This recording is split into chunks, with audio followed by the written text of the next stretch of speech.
यहाँ पर वो लोग बैठे हुए हैं जिन्होंने मेरे साथ कैंपेन की। तारीख का सबसे मुश्किल इलेक्शन था और जिसमें मुझे ये पता नहीं था, ये पता था कि आवाम की ताकत हमारे साथ है, लेकिन मुझे ये पता नहीं था कि जो स्टेट जो अपनी मशीनरी इस्तेमाल कर रही है, स्टेट के सामने खड़ा होना कोई आसान काम नहीं है। लेकिन उस बदतरीन धांधली के बावजूद, जो प्री इलेक्शन धांधली थी, जो ड्यूरिंग द इलेक्शन डे धांधली थी और जो पोस्ट इलेक्शन धांधली थी, उसके बावजूद अल्लाह ताला के फजल से भले 14,000 से मुस्लिम लीग नून जीती, 14,000 से मुस्लिम लीग नून ने वो इलेक्शन जीता।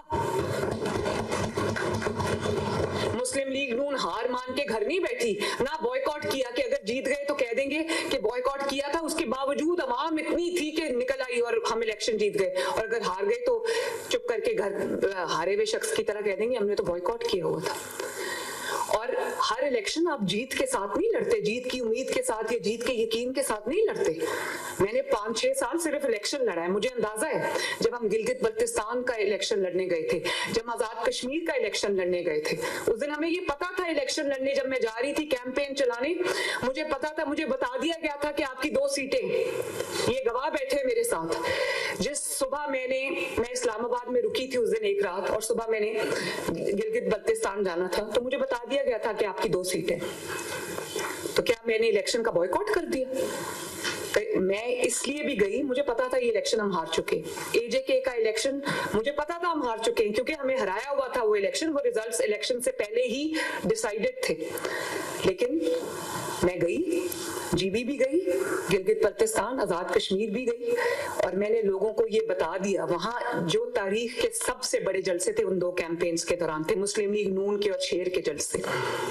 लोगों को ये बता दिया, उनके लिए रिगिंग मुश्किल बना दी, जलसे करके लोगों को इकट्ठा करके रैली करके लोगों को बता दिया कि ये मुस्लिम लीग नून का इलेक्शन था, लेकिन ये मुस्लिम लीग नून से छीना गया। अगर मैं घर बैठ जाती तो वो तो उनकी रेगिंग वैलिडेट हो जाती, लोगों को ये पता चल जाता कि भाई ये तो हारे हुए हैं, तो मुनाफकत भी नहीं की।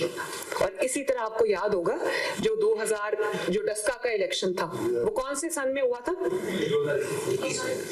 2021 में वो इलेक्शन हुआ था। और आपको याद होगा कि वो जब धांधली होती है तो दुनिया देखती है, वो धांधली हुई, उन्होंने पूरे का पूरा प्रिजाइडिंग जो अमला था उसी को गायब कर दिया, इलेक्शन कमीशन को अगवा कर लिया उन्होंने।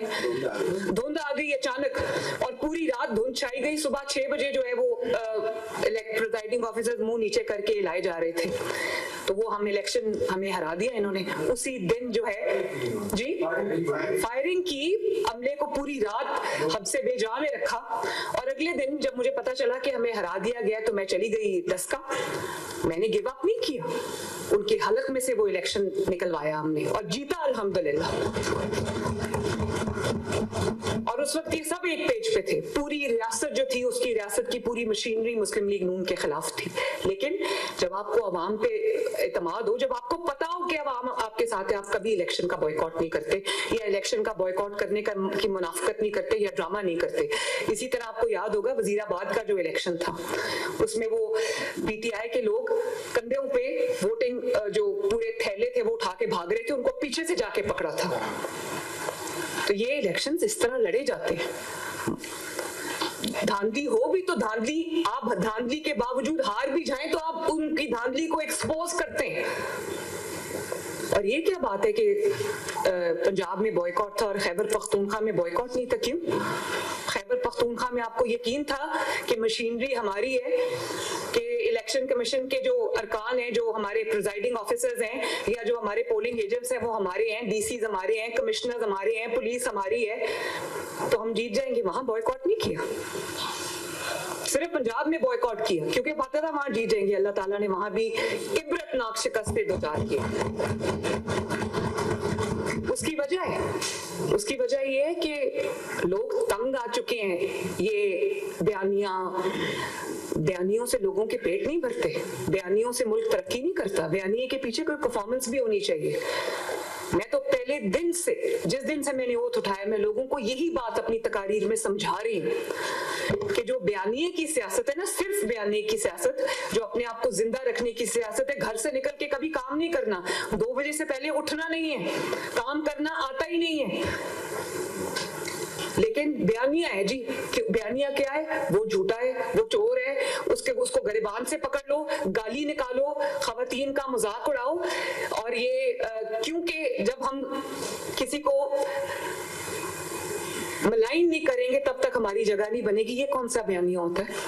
अवाम एक हद तक जो है वो किसी चीज पे यकीन करते हैं, उसके बाद मैंने आपको जैसे पहले कहा कि एक शेल्फ लाइफ होती है हर चीज की, वो शेल्फ लाइफ इनकी पूरी हो चुकी है माशाल्लाह। बदले भी नहीं लिए, बदला लेना भी नहीं। इन सबसे बड़ा बदला ये कि आप काम करके इनको ऐसे तारीख की कूड़ेदान में फेंके कि इनको अपने आप को पहचानने की इनको मौका ना मिले। On CM, your performance alone in one MPA constituency that I was looking after, there were 34,600 beneficiaries of your different programs. देखिए, लोगों ने फ्रैंकली, अल्लाह ताला का शुक्र है सबसे पहले नवाज शरीफ साहब की जो लीडरशिप है, उन्होंने जो इस पाकिस्तान में काम किए, पहले जो अपनी हुकूमतों में काम किए हैं, जो अब वो काम कर रहे हैं, हुकूमत उन्हीं की है, चाहे वो शहबाज शरीफ साहब हो या मरियम नवाज शरीफ साहब हो, हुकूमत नवाज शरीफ साहब की है। और ये जो उन्होंने शहबाज शरीफ साहब के साथ जो उन्होंने अपनी सपोर्ट दी है, जो उन्होंने शहबाज शरीफ साहब को हर वक्त वो गाइडेंस प्रोवाइड करते हैं, जो मेरे साथ वो खड़े हैं, मेरे साथ वो गाइडेंस मुझे प्रोवाइड करते हैं, ये जीत मैं आज नवाज शरीफ साहब के नाम करती हूँ। ये जीत मैं पंजाब के अवाम के नाम करती हूँ, खैबर पख्तूनख्वा के अवाम के नाम करती हूँ, जिन्होंने असल और गलत और सही को पहचाना, जिन्होंने सूखा नैरेटिव जो 804 और कभी बुजुर्ग उनकी जूतियां बंद कर रहे हैं, मैं हैरान रह गई कि जिस चीज को वो इतना एडवर्टाइज करते हैं, तो वो बुजुर्ग जो है उम्र में बड़ा है, वो एक वजीर आला की जूती का स्ट्रैप बंद कर रहे हैं और वो उसके अंदर they are taking pride in that. और वीडियोस को वो वायरल कर रहे हैं सोशल मीडिया के ऊपर। मैंने कभी इंसानियत की इससे बड़ी तजलील नहीं देखी कि कोई शहीद हो जाए, कोई फौत हो जाए, उसको अपने घर बुला के अफसोस करते, अपने दफ्तर में बुला के अफसोस करते। मैंने कभी इससे बड़ी इंसानियत की तजलील नहीं देखी। और खैबर पख्तूनख्वा में पिछले 14 साल से क्या हो रहा है कि बस नैरेटिव ये है कि तुम चोर हो, तुम चोर हो, तुम चोर हो। और पूरा खैबर पख्तूनख्वा जो है वो जो जिसको कहते हैं ना पत्थर के जमाने में चला गया।